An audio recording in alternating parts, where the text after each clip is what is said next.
തീപിടുത്തമുണ്ടായി 1 മാസം പിന്നിട്ടിട്ടും പ്രവർത്തന സജ്ജമാകാതെ തിരുവനന്തപുരം മെഡിക്കൽ കോളേജിലെ സർജിക്കൽ ട്രോമ ICU വിഭാഗങ്ങൾ തുണികെട്ടി മറച്ചാണ് താത്കാലിക ICU വാർഡ് പ്രവർത്തിക്കുന്നത്.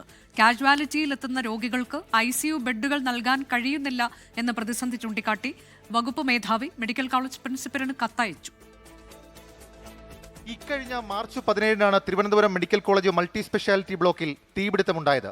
36 ബെഡുകളുള്ള സർജിക്കൽ ട്രോമ ICU വാർഡുകളാണ് ഒഴിപ്പിച്ചത്. 1 മാസം കഴിഞ്ഞിട്ടും വാർഡുകൾ പ്രവർത്തന സജ്ജമാക്കാനായില്ല. നിലവിൽ 7-8 വാർഡുകളിൽ മുണ്ടു വലിച്ചുകെട്ടിയാണ് സർജിക്കൽ ട്രോമ കെയർ വാർഡുകൾ പ്രവർത്തിക്കുന്നത്.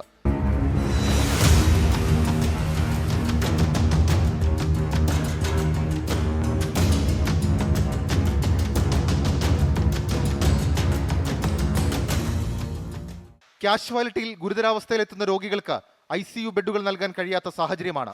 ഗുരുതര പ്രതിസന്ധി ചൂണ്ടിക്കാണിച്ച് സർജിക്കൽ വകുപ്പ് മേധാവി മെഡിക്കൽ കോളേജ് പ്രിൻസിപ്പലിനും സൂപ്രണ്ടിനും കത്ത് നൽകി. കാലതാമസത്തിന് പിന്നിൽ PWD ഇലക്ട്രിക്കൽ ഇൻസ്പെക്ടറേറ്റ് വിഭാഗം ക്ലിയറൻസ് നൽകാത്തതെന്നാണ് ആശുപത്രി അധികൃതരുടെ വിശദീകരണം. പ്രതിസന്ധി ചർച്ച ചെയ്യാൻ മെഡിക്കൽ കോളേജ് പ്രിൻസിപ്പൽ യോഗം വിളിച്ചു.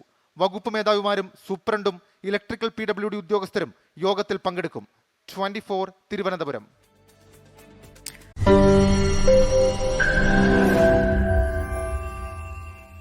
ലോകത്തെവിടെയായാലും ഏത് സമയത്തും 24 വാർത്തകളും ഓഗ്മെന്റഡ് റിയാലിറ്റി പാക്കേജുകളും എക്സ്പ്ലെയിനറുകളും വിശദമായി കാണാൻ ഞങ്ങളുടെ YouTube ചാനൽ നിങ്ങൾക്ക് സബ്സ്ക്രൈബ് ചെയ്യാം.